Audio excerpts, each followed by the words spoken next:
Good morning. Good morning. Welcome to our worship service. This is a holiday weekend, National Observance of Martin Luther King Day tomorrow. Excuse me. So in our service today, the lessons have a lot of imagery about marriage, weddings, and then the second lesson, a lot of information or talk about the giving of gifts. But, excuse me, in the thrust of the worship is going to be about how do we as the people of God respond to God's gift of himself. We have celebrated the birth of Christ, the fact that God took on flesh and blood in our midst, in our world. Now, how do we live? And so we're going to be talking about what does it mean to celebrate this gift of God. In a moment, I will collect any prayer requests that you have. So if you would take a moment to say good morning to each other, I will collect those prayer requests. In this account of the wedding at Cana, the gospel writer is giving us a picture of what it is that one might look forward to if one saw the reign of God happening here on earth.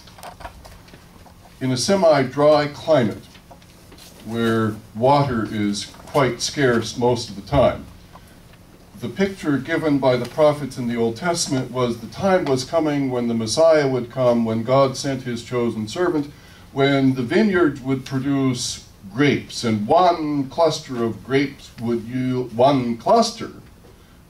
a whole bath, which is, this is not a bathtub full, but it is larger than a cup or a glass. It's more like a gallon of wine from one cluster of grapes. So it was a way of saying, man, there's going to be a time in this dry climate where you eat only lentils and grains and stuff that you can add a little water to and cook, and now you're going to have wine overflowing.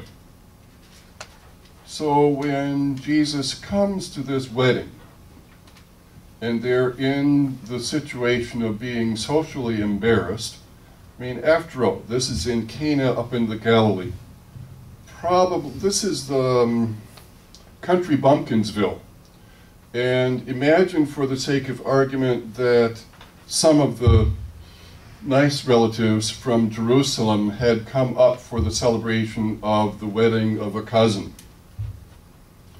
And now they get there, and of all things, they run out of wine.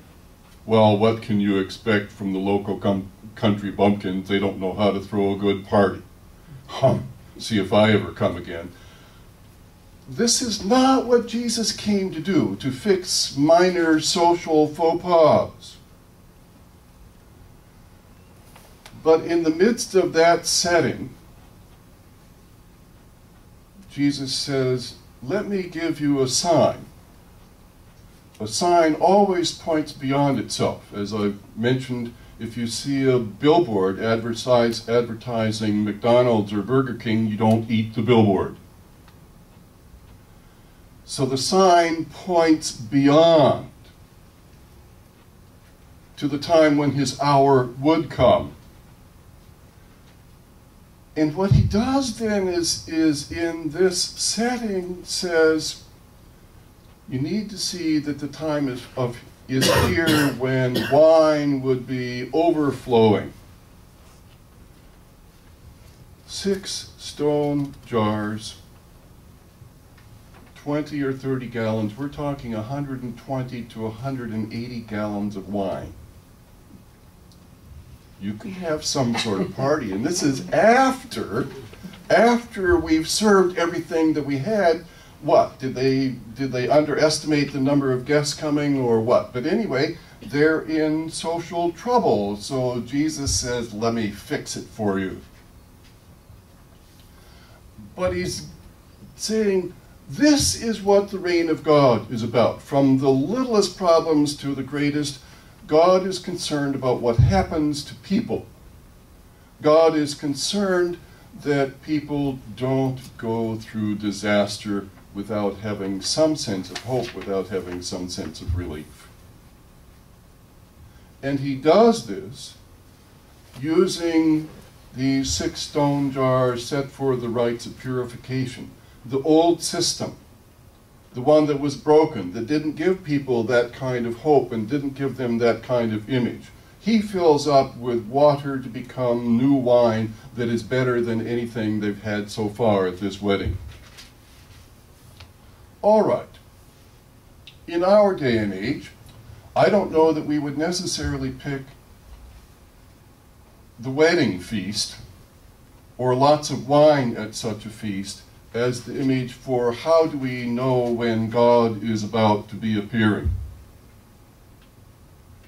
This is the weekend of Martin Luther King's birthday, technically on last Friday, but it will be observed tomorrow. Martin Luther King is famous for saying that he had a dream. What are our dreams? What are the kinds of things that, images that would say to us, this is what the world ought to be like if the reign of God is in fact at work? I want to suggest several possibilities. I think that, for one, Martin Luther King's dream is on the way. And yes, we do have a black president, but we do not yet have racial equality. The quantity of people in prison, the proportion of black to color of any kind, Hispanic and or black, to white, is way out of proportion. There are far more black people and Hispanics in prison than relative to their portion of the population. Job opportunities for black people are far less, even in this time of economic downturn, are far less available than those for white people. There are still places where black people try to go rent an apartment. No, I'm sorry, the rental has already been taken.